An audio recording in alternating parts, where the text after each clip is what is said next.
Nadagdagan nga ang problemang kinahaharap ngayon ni dismissed Bamban Mayor Alice Go. Ito nga ay matapos ibulgar ni former Senator Ping Lacson ang naging balak nito upang maabsuelto sa mga kasalanan nito dito sa Pilipinas.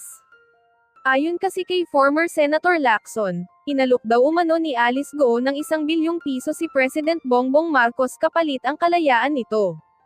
Dagdag pa ng dating senador, sana daw ay mas paigtingin pa ang ginagawang investigasyon dahil malaking tao daw talaga ang mga kasamahan ni Alice Go. Samantala ayon sa netizens, sana nga daw ay tinanggap na lang ni President Marcos ang 1 bilyong piso upang may pandagdag sa pambayad ng utang ng Pilipinas at hindi sumunod sa magiging kasunduan nila ni Alice Go. Ngunit ayon sa palasyo ay tinanggihan umano ni President Bongbong ang alok ni Alice. Narito panoorin ang video na magpapatunay kung gaano kayaman si Alice Go. Tanong, bago ka naging mayor, ano ang saan ka kumukuha ng income?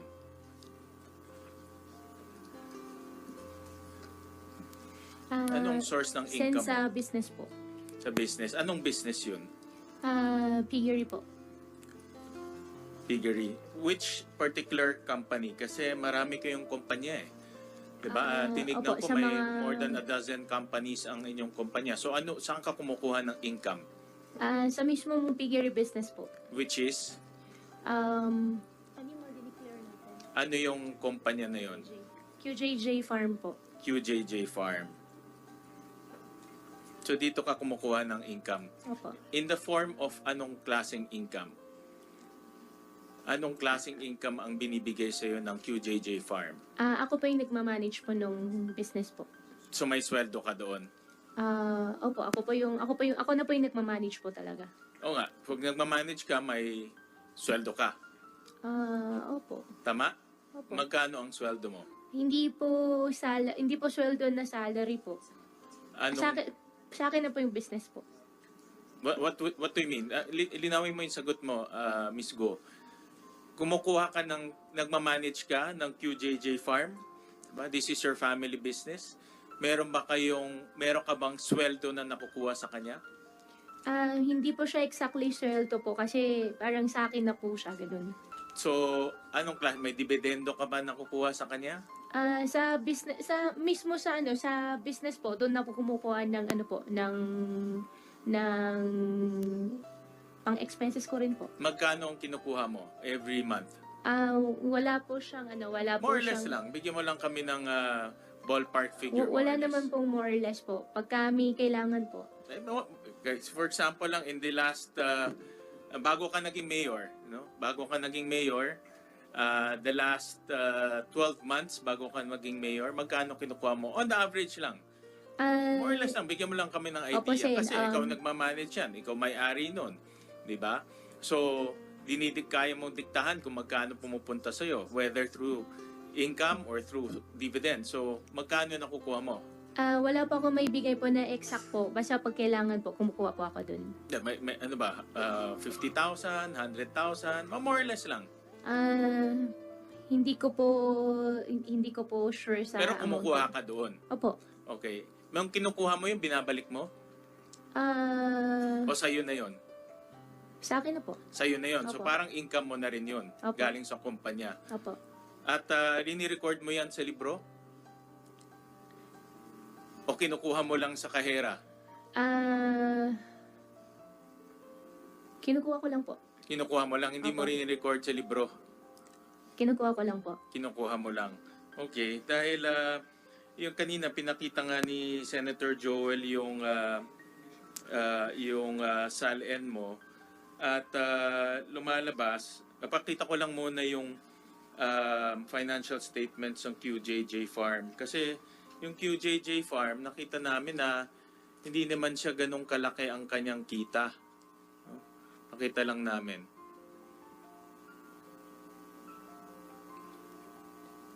Yan. So, in medyo mabagal ang internet. In 2022, negative 954. In 2021, 81,000 yung kanyang net income. So yan yung kanyang kita, no? Sa QJJ Farm na sinabi mo yan ang main income source mo. Pero ang iyong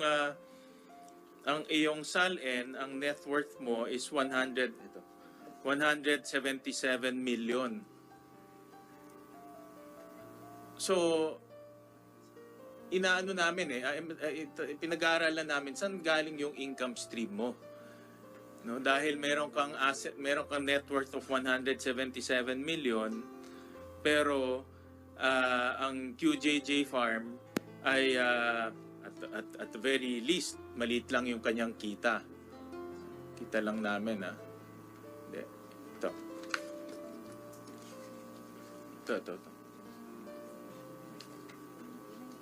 Hindi, ito. Yan. So, 177 million yung net worth mo. At tinignan rin namin yung mga tax returns mo na tuklasan based on our research. 2 beses ka lang nag-file ng tax return mo in 2011 at 2016. Yan. So, nagbayad ka lang sa gobyerno ng 14,000 in 2011. In 2016, 24,000. And yet, yung net worth mo is 177 million. So, saan ba nanggagaling yung iyong income stream? Diba? Kasi kahit na sinabi mong kumukuha ka sa QJJ Farm, pero yung QJJ Farm naman at very least, at the very most nga 91,000 lang yung kita. Saan ka kumukuha ng iyong pangbili ng mga assets mo? Senwin, in due respect po, I think I have pending case po sa BIR. I invoke my right against self-incrimination. Yung pending case po mo is because of that transfer.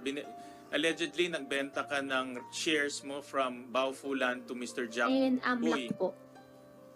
No. And I have pending case din po sa AMLAC. No, but this has nothing to do with AMLAC. This has nothing to do with your tax evasion case. So, wala namang connection siya sa tax evasion case mo kasi yung tax evasion case mo is yung pagbenta mo ng shares mo kay Jack Uy. Opo, pero sa dami po na cases po naka-file po sa akin, nag-worry din po ako lahat na isasagot ko po dito may use against me po. Sorry po, Sen. Sen. Sherwin, before you Yeah, go continue, ahead. para sa kaalaman lamang ng lahat, pumayag si Senate President na mag-session tayo by 3:20. So hard stop na po natin before then. So that sina Sen Bongo and Sen Robin ay makapag-tanong pa. Salamat po. Please proceed, Sen. Sige, Sherwin. thank you, Madam Chairman. Tatalon ako sa isang question but related, no? At natanong ko na rin to last time kasi madalas, hindi ko pa rin ma-figure out kung paano natayo yung Pogo Hub sa Banban. Dahil kinos out namin yung Pogo Hub sa Banban, lumalabas na at the very least is about 6.1 billion pesos papakita namin. No? At based sa mga dokumento at doon sa hearing ring natin, Miss Go, kayo nag-apply ng lono, kayo nag-apply ng mga building permit, and I understand from your testimony last time na ang Baofu is the landowner and the lessor. Tama po ba? Do you confirm this again? Before po ako nag-divest po, sa akin po yung lupa. After po ako nag-divest po, hindi ko na po alam sa kanila. Correct. Pero nasabi mo in your first hearing na ang Baofulan ay siya yung lessor dito sa mga Pogo na mag-ooperate. Tama? At based rin dun sa mga dokumento, nakita namin from building permit to fire safety permit to occupancy permit, ikaw ang nag-apply, no? Lahat nito. Nag-apply po ako, Senwin, nang dahil sa akin pa po yung lupa at that time. After po ako nag-divest po, hindi na po ako nakialam. Invest ka is nung naging mayor ka na correct? I think hindi po. Hindi pa po ako mayor po noon. Kailan ka nag-divest? Hindi ko po alam po yung exact date po doon sa documents po, pero... Pero sabihin na natin, from 2019 all the way, let's say, to 2022, ikaw pa rin ang nakapangalan doon as president. Diba? As president. Ikaw pa rin ang nakapangalan sa Baofu as president. Tama? Opo, Sen. After po ako nag-divest, hindi ko na po alam sa kanila. Correct. But from 2019 to 2022, ikaw ang president ng Baofu. Correct? Hindi po ako sure kung hanggang 2021 or 2022 po.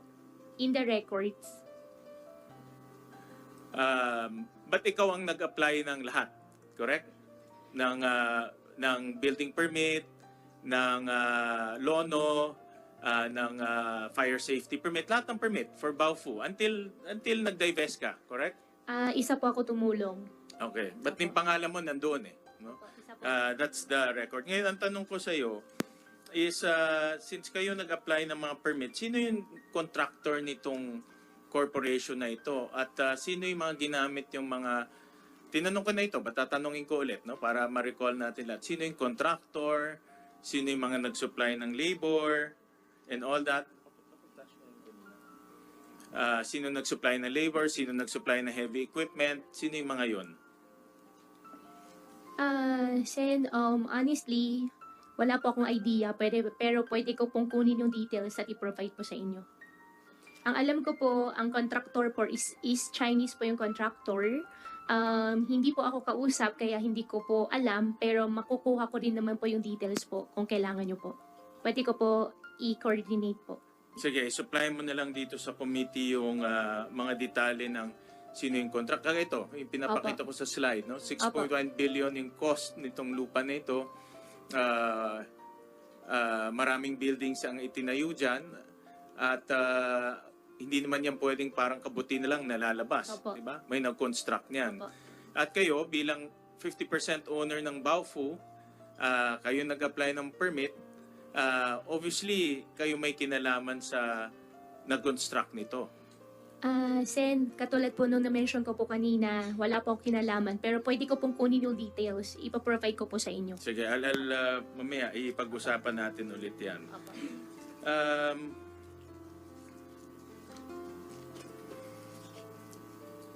Sino ang nag-finance nitong pakibalik nga yung ano. Sino nag-finance nitong Pogo sa Bamban?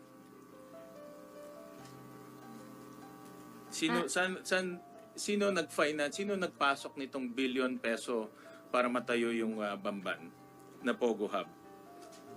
Sen, after ko po nag-divest, hindi ko na po alam. Pero before po ako nag-divest po, yung isang Chinese po ang nag-approach po sa akin. So, Sino yung Chinese na yon?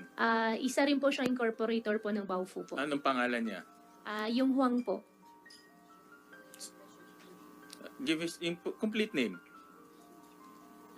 Ipaprovide ko po. Huang ano? Ipaprovide ko po. Sen. Yan ba sa incorporation papers? Si Wang Opo, Zhiyang? isa po siya doon sa incorporation papers po. Si Wang Zhiyang? I think so, opo. I think so o hindi. Yun lang naman. Opo, siya po yung kausap. Siya po yung incorporator, opo. At siya rin ang nag-finance nito. Hindi ko po alam kung sino pa po nag-finance, basta siya lang po yung alam po namin. Pero siya ang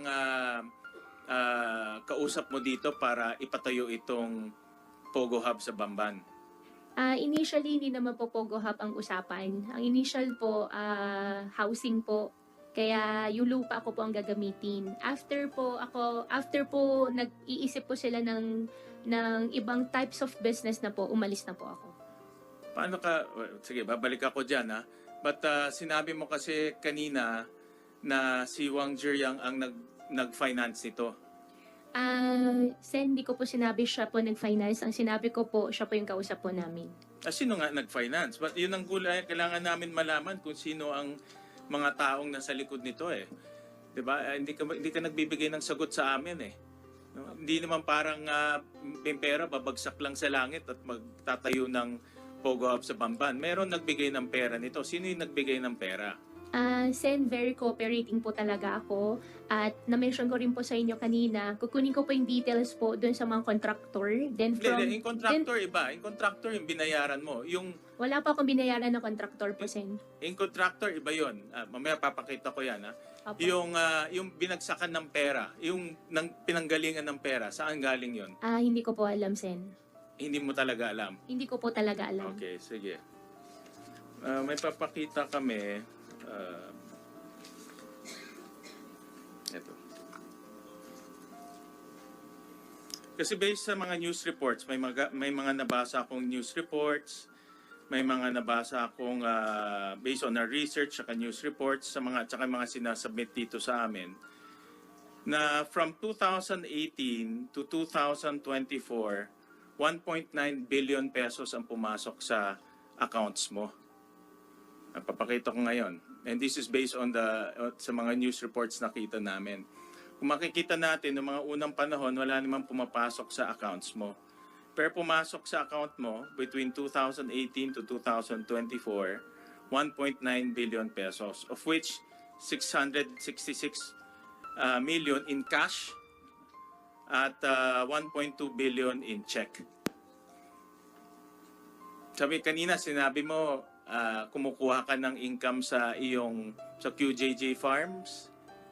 Nakita namin walang income in QJJ Farms. Tinatanong ko sa iyo kung magkano kinukuha mo doon. Ayaw mo sabihin kung magkano kinukuha mo ngayon.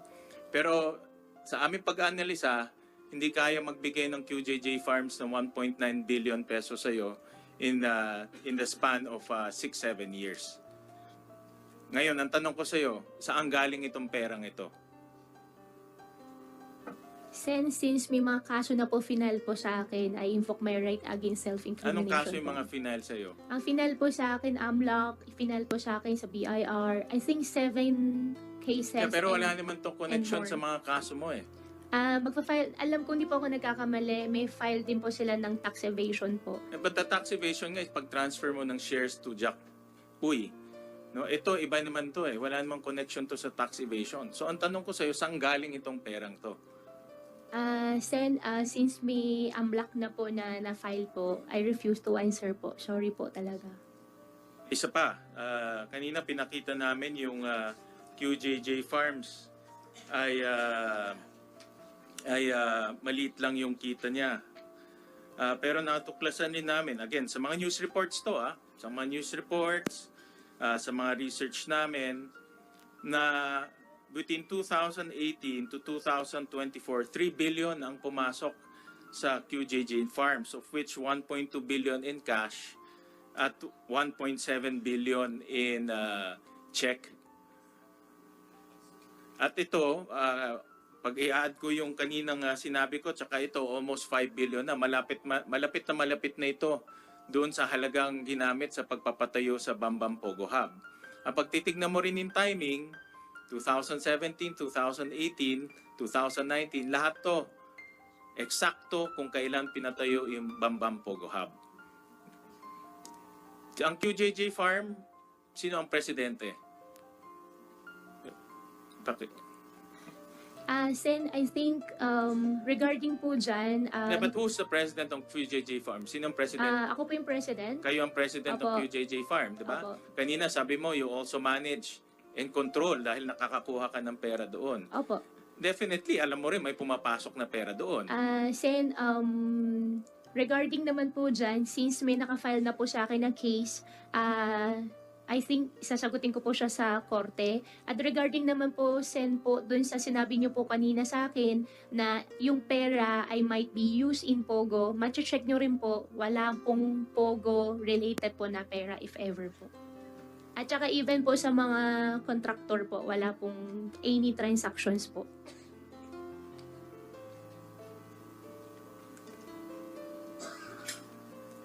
Itong pera na ito, never to pumunta sa mga contractor, sa mga Pogo, never yan pumunta? Sen, wala po akong business na Pogo. Kaya wala rin po ako Hindi ba ito pinagawa po na pumunta, Pogo. itong perang to, hindi ito pumunta sa pagpapatayo ng Pogo sa Bamban? Wala po Kasi po yung akong timing, perfect timing, yung pagpasok. Balikan natin yung kanina. Opo, Sen. Mache-check nyo naman Yung po. pagpasok ng pera, eksakto 2018, 2019. Sa farm, ganun rin, 2018, 2019. yan ang eksaktong pinatayo yung Pogo Hub sa Bamban. Kung hindi po ako nagkakamali, nagkumpisa po yung Pogo Hub po sa Bamban po year 2019 kasi Yes, pandemic oh, year. Correct. Yeah, Pero wala po akong Pogo business po at wala rin po akong pinatayo. okay. Machi-check nyo naman din po niyan, Sen. Okay. Opo. Sorry Ah, po talaga. Sabi mo kanina na hindi ka konektado doon sa mga contractors or sino nagpatayo ng Pogo Hub sa Bamban. Pero tinignan din namin yung accounts ng Baofu Land, no? Of which ikaw ang presidente, tama? Ng Baofu Land? Hindi po. Wala po akong pinirmahan na any bank Hindi. documents po Oo ng nga, but ikaw Baofu. ang presidente ng Baofu Land, tama? Before po ako nag-divest po. Correct, correct. Nung lupa pa lang po siya.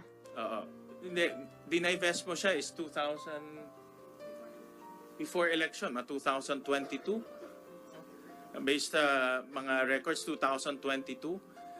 So from 2019 nung nag-incorporate in Baofu until 2022, ikaw pa rin yung presidente and you own 50%. Ngayon nakita namin sa mga accounts na ang Baofu may binayaran na isang Howley Builders Construction of which nakita namin yung ID at ibinigay sa amin rin ito ng mga nag-grade sa Bamban. At meron rin kaming nakita Max Gear Construction Supply, no, na binayaran nitong Baofu Land. Chinek ko sa internet, itong Max Gear is a equipment supplier. Wala At, po akong idea. Equipment supplier siya. So, dito makikita natin na ang Baofu nagbayad sa contractor na Howley, nagbayad rin sa equipment supplier na Max Gear, of which ang Baofu, ikaw ang presidente at 50% owner. Pero, ang pera nanggaling sa QJJ Farm. Kung makikita nyo, QJJ Farm credit the account of Baofu. So, ang ibig sabihin nito, ang perang pumasok sa QJJ Farm, yung kaninang pinakita namin 3 billion, pumunta dito sa Baofu at binayaran ng mga contractor. Ito yung matagal na namin ni Sen. Risa hinahanap because honestly, na dead end kami dito. But based on our research, ngayon, natitrace na namin saan nanggaling ang pera, sino yung mga contractor, at definitely yung pera bumagsak sa kumpanya nyo, QJJ Farm, at bumagsak sa personal account mo as Alice Guo. Sen, hindi ko po siya masasagot kasi wala po akong matandaan. Ido-double check ko po pero wala po akong maalala na may ganun transaction po. Paano hindi mo maalala? You're the president in 2020. Nag-divest ka lang dyan before you became a mayor noong 2022. Opo, Sen, pero dun sa account po ni Baofu, never po ako naging signatory. At never po ako sumali po sa pag-open po ng account ng Baofu. Imposible naman yun kung ikaw ang presidente, hindi mo alam kung saan pumupunta yung pera. Pero definitely, alam natin na galing sa QJJ Farm yung pera. Ang pagkakatandaan ko po, wala po ako naalala na may pera po na galing sa QJJ. Ido-double check ko rin po, Sen. Yan naman yung standard na sagot mo, no? Wala kang maalala, i-check ko sa records ko. So, but itong records na ito, official to. Itong records na ito, hindi naman magsisinungaling dahil ibinigay ito sa committee at tinagpi lang namin to para makita namin yung totoong larawan. Dahil yan importante sa amin, malaman namin kung saan nanggagaling yung pera.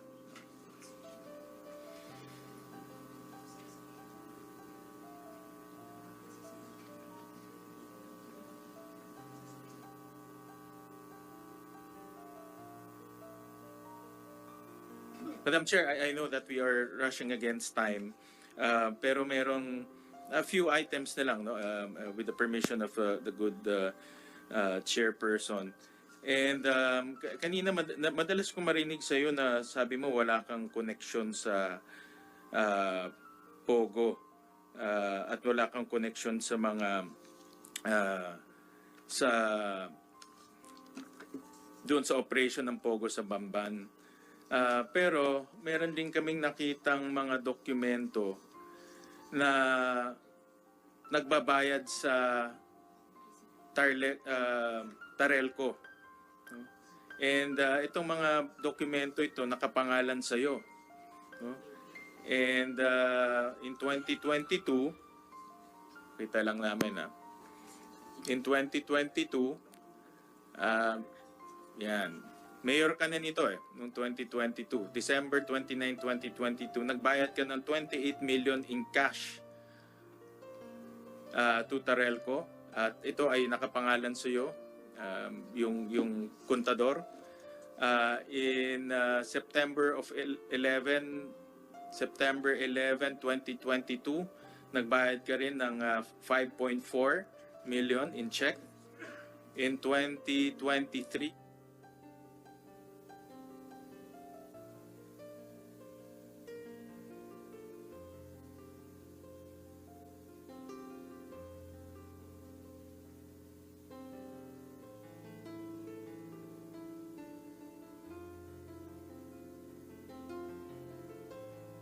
bago lang to. January 4, nagbayad ng 3.4 million in check, in cash. And in January of 2024, 5.3 million in check. Paki-flash lang in 2024. Is that the 2024? Okay. So mayor ka nito nung nagbayad ka nung nagbabayad ka ng Tarelco. At sinabi mo kanina wala kang connection sa Pogo, pero pag walang kuryente, walang Pogo. No, ganun kasimple lang 'yon.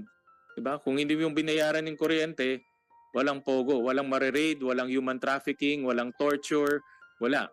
Pero tuloy-tuloy ka nagbayad. Even nung mayor ka, nagbayad ka. Even this year, nagbayad ka. So alam mo na may nangyayari dyan. At we can also prove na yung amounts na binabayaran mo is equivalent to the size, yung laki ng Pogo Hub doon. No? Pero ito, makikita natin, mayor ka na nung nagbabayad ka. Kaya hindi lang to, narinig ko, sinabi mo last time, nakapangalan lang sa'yo. Hindi nakapangalan to sa'yo. Gumawa ka ng cheque, binayaran mo, nag-withdraw ka ng 28 million, binayaran mo. So hindi lang to simpleng nakapangalan at nagkaligtaan lang na i-transfer sa iba. Nasa pangalan mo pa rin itong kuryente ito. So, in other words, active participant ka dito sa Pogo Hub in Bamban. Sen, dahil po may nakafile po sa DOJ na human trafficking po, I refuse to answer the question po. Sorry po. Ayan, hindi mo sasagutin, but again, no, yung ebidensya malakas na malakas, yung dokumento malakas na malakas. Kahit hindi ka magsalita, it will speak for itself, sabi ng ating chairperson. Dahil madalas kong maririnig sa iyo, hindi ka active participant dyan. And lastly, Madam Chair, kaya pa ba ng... One last question, Mr. Chairman, because Sen Bombo is also a question. Yes, one last point, Mr. Chair, because it's connected to this. No. Nakita rin namin sa aming mga research at dun sa mga dokumento, dahil alam nyo, actually, itong mga dokumento sa likod, Ms. Go, ito yung mga dokumentong pinapadala dito at binabasa namin lahat yan at tinatagpi-tagpi ho namin. Kaya hindi simpleng trabaho po yung ginagawa namin at ng komite. At nakita rin namin na ginamit mo rin yung mga kumpanya ninyo para bayaran diretsyo yung kuryente ng Pogo Hub sa Bamban gamit ang inyong mga korporasyon. So papakita namin dito, for example, in 2020, ang QJJ Farm nagbayad ng kuryente in different dates, diretso sa Tarelco. In 2021, 2022, ang QJJ Farm rin nagbayad in those amounts rin, iba-iba, no? May 1.3 million, 5 million, diretso to Tarelco. In 2023, no, yung QC Genetics nagbayad rin ng different amounts, no? 6 million, 2.6 million diretso to Tarelco. Sino ang presidente ng QC Genetics? Ms. Alice. Ako po. Kayo ang presidente ng QC Genetics. So in other words, nag-transfer ka ng pera kasi pumasok sa iyo yung 1.9 billion tinransfer mo sa QCH Genetics at binayaran niya yung kuryente ng Pogo Hub sa Bamban? Wala pong pumasok na 1.9 billion, Your Honor. At for that question po, I invoke my right po. Gawa po ng meron na pong pending po ng human trafficking po na related din po dyan sa issue. Kaya hindi ko na po sasagutin po At dito. gusto ko rin i-point out, 2023, mayor ka na nito. Presidente ka ng QCH Genetics, mayor ka na ng Banban, pero ginagamit mo yung kumpanya mo to bayaran yung Pogo Hub sa Bamban. At in QCH Genetics, tinignan rin namin sa SALN mo, hindi naka-declare yung equity participation mo in QCH Genetics. So ang punto ko dito, ang punto na gusto kong i-emphasize, Madam Chair, na may active participation ka. Nagbabayad ka ng kuryente. Yung kuryente, yan ang isa sa pinakamahalagang aspeto ng Pogo Hub. Dahil kung walang kuryente, hindi tatakbo lahat yan. Kaya yung statement mo na madalas mo marinig na wala kang participation, base sa dokumento, active participant ka at ginagamit mo pa yung family businesses ninyo para pondahan itong Pogo Hub sa Bamban. No, yun po ang aking gustong i-emphasize, Madam Chair. Any comments to that? Ms. Go? Sen, dinideny ko po. Uulitin, doon pa rin ako nakastick doon sa statement ko po na hindi po ako involved dyan sa Pogo. In fact, ngayon nga po, kung di po ako nagkakamali, may forfeiture nga po ng property nga po nung Pogo, hindi rin po ako interested kasi hindi naman po talaga siya akin. Pero hindi ka naman pwedeng hindi mo naman choice yung kung interested ka o hindi. Ang dokumento lang nagsasabi dito na presidente ka ng QC Genetics, binayaran mo yung kuryente ng Pogo Hub sa Banban at meron kang control sa pagbabayad ng Pogo Hub sa Banban. For that po, since meron na pong human trafficking case po sa DOJ po, I refuse to answer po, Sen. Sorry po talaga. Sige, gusto ko lang Madam Chair, gusto ko lang naman ilagay yan sa records natin dahil ito yung mga dokumentong nakita ho namin to disprove para mapatunayan natin na si Guo Huaping ay hindi lang ordinaryong tao o ordinaryong personalidad dito sa Pogo Hub. Meron siyang active participation from start all the way nung naging mayor pa siya by paying Tarelco in cash, paying Tarelco in check using her own family businesses. Meron pa ho kaming actually mga ibang ebidensya but I will yield for now and I'm sure na meron pa naman tayong second hearing to this on this topic. So thank you very much, Madam Chairperson. Thank you very much, Sen. Sherwin. So now, you have the floor. Last 6 minutes ng ating hearing. If you could take 5 minutes sa first round natin and the chair will take the last minute. You have the floor, Sen. Bongo. Salamat, Madam Chair. Nandito tayo ngayon, no? Para malaman ng katotohanan. Tandaan natin na ang katotohanan lang ang kakampi at poprotekta sa iyo, Miss Alice Guo. Huwag mo sayangin yung oportunidad na binigay sa iyo namin dito sa Senado. Just tell the truth. Yung totoo lamang po. Kasi dahil sa pagiging evasive mo noong mga nakaraan hanggang ngayon, kung ano-ano na pong mga insinuations, haka-haka, chismis at conspiracy theories ang kumakalat, marami na pong nadadamay na mga inosente, pati po si former President Duterte ay kinokonekta sa iyo.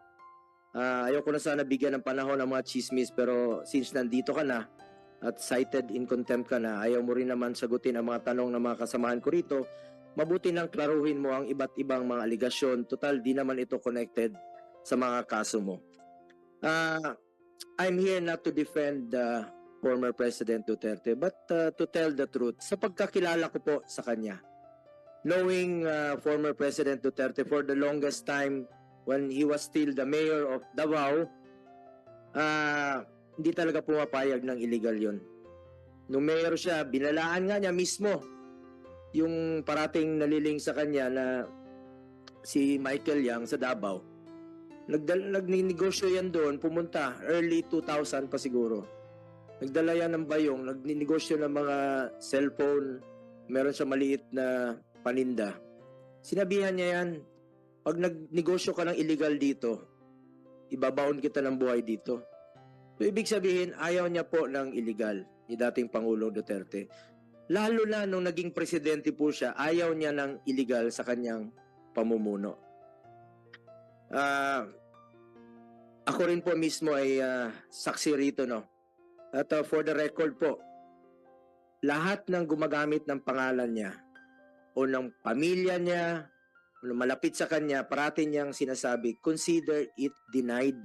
Huwag kayong maniwala kasi marami talagang gumagamit ng pangalan nung panahon na nasa pamumuno pa siya. Marami pong mga name dropper na gumagamit ng pangalan. Huwag ko kayong maniwala. Pag ginagamit po ang pangalan, masama po ang intention niyan. At ako po ay mismo, noon pa, against po ako sa Pogo. Pag apektado na po ang peace and order. For the record, ayaw ko ta rin ng Pogo. Lalo-lalo na po pag nag-aasik na po sila ng lagim, dyan po mismo sa mga condominium, dito, sa may malapit lang sa atin. Kita mo nagkakalat sa mga kondo, naghahasik ng lagim. Pag compromise na po ang peace and order, ako mismo, ayaw ko po. I'm against sa Pogo. Matagal ko na pong sinasabi yan.